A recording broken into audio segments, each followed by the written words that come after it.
Баршаңызға сәлем, менің каналыма қош келдіңіздер. Бүгінгі видеода біз осындай ай пішініндегі мотив тоқуды үйренетін боламыз. Бұл өте оңай тоқылады. Тіптен жаңадан тоқып үйреніп жүрген қыз-келіншектер де бұндай мотивті оңай үйрене алады. Мотив тоқу үшін бізге 2 немесе 3 түстегі жіптер керек болады. Оның ішінде міндетті түрде сары түстегі жіп болуы керек. Жіптердің қалыңдығы менде бірдей. Күрчөгімнің номері 3,5. Ең алдымен айдың ортасындағы дөңгелегін тоқимыз. Мен жіпті 2 қабаттап тоқимын. Бірінші сақина жасап аламыз.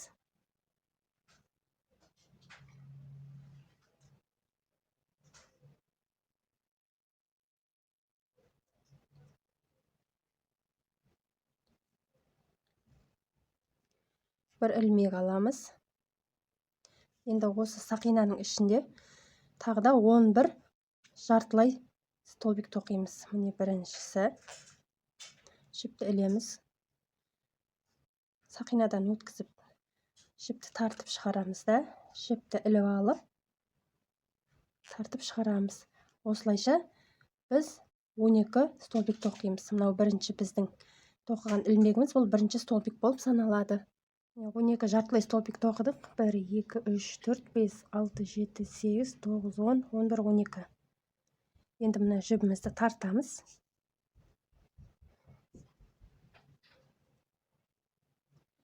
Қатардың бірінші ілмегімен біріктіреміз.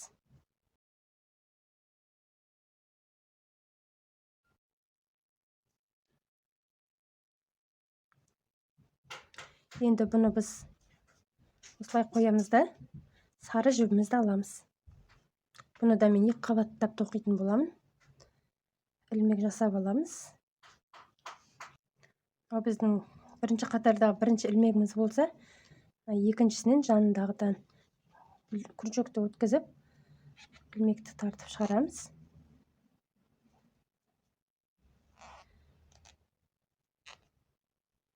Бір ілмек көтереміз да, келесі столбикке күрчекті өткізіп, накидсіз бір столбик тоқимыз. Жай ғана столбик тоқидық.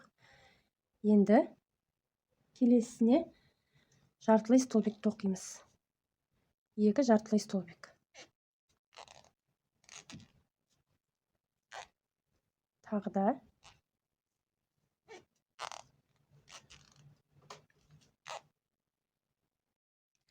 келесі ілмекке бір жартылай столбик тоқимыз.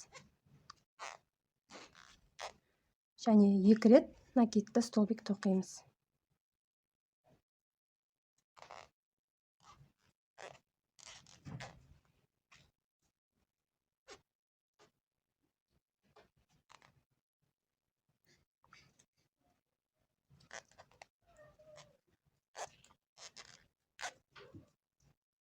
Келесіне 3 рет накидті столбик тоқимыз.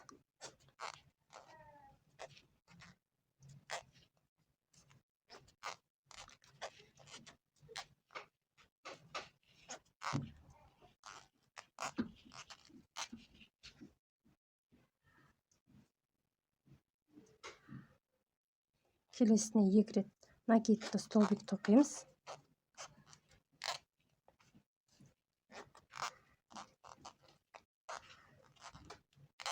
Және бір жартылай столбик тоқимыз. Одан кейін ілмекке 2 жартылай столбик, сосын бір жай столбик, мына жерге жай ғана ілмек тоқимыз. Біздің айдың бейнесі аяқтап қалды.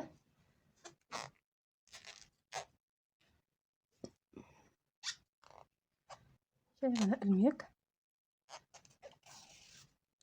Бізде ай мынау ортасы 3 накидті столбик тұрған. Мына 2 жағы соның бір-біріне симметриялы тоқылады. Енді біздің жаңаға көк жіпке қайта ораламыз.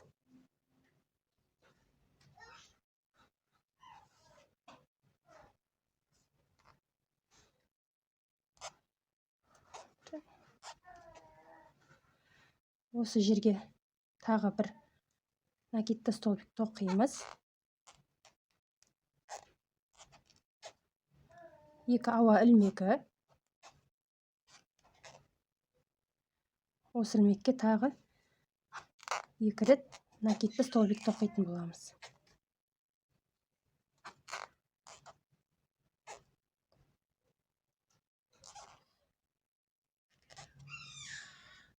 Енді мына біздің ілмекке, шайғана ілмекке накидті столбик тоқимыз.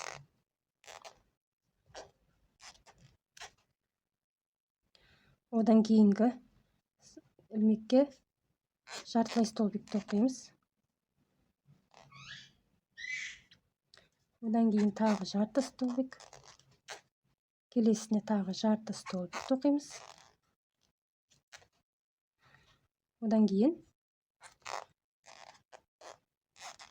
бір накидті столбик. Осы жерге тағы бір накидті столбик. 2 ауа ілмегі. Осы ілмекке тағы накидті столбик 2 рет тоқимыз.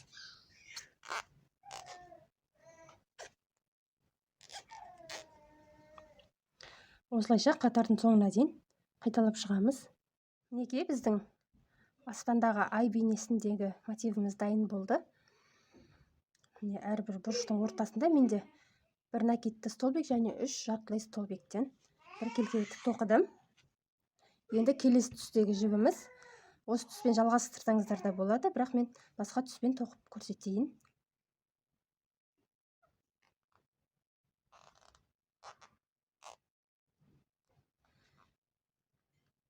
Біздің бір жарты столбик, келесісіне де жарты столбик тоқимыз.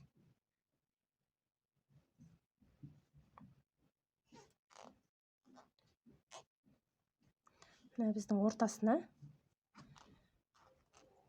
2 рет накидті столбик тоқимыз.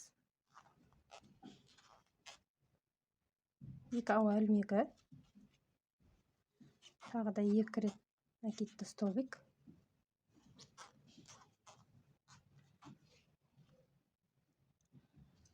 Әрі қарай жартылай столбик тоқып шығамыз.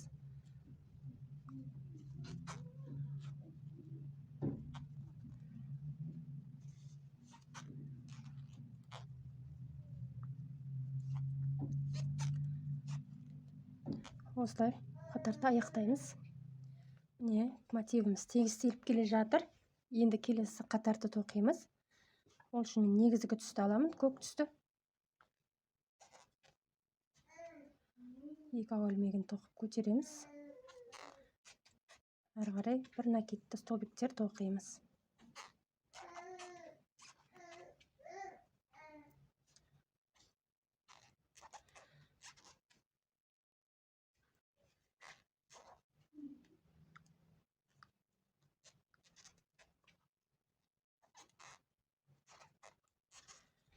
Екі ауа ілмегі.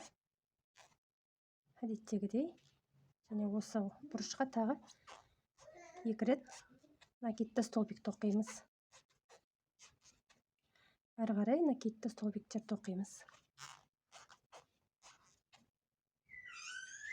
Бізде осындай мотив дайын болды. Өзіңіздің қалауыңызша осылай соңғы әдіспен тағы да үлкейте берсеңіз де болады. Бұндай мотивтер пледтерге, балалардың жамылғысына, жастықтарға өте әдемі кетеді. Видео ұнаса лайк басып, комментарий қалдыруды ұмытпаңыз. Мен каналыма жазылып қойыңыз. Келесі кездескенше сау болыңыздар.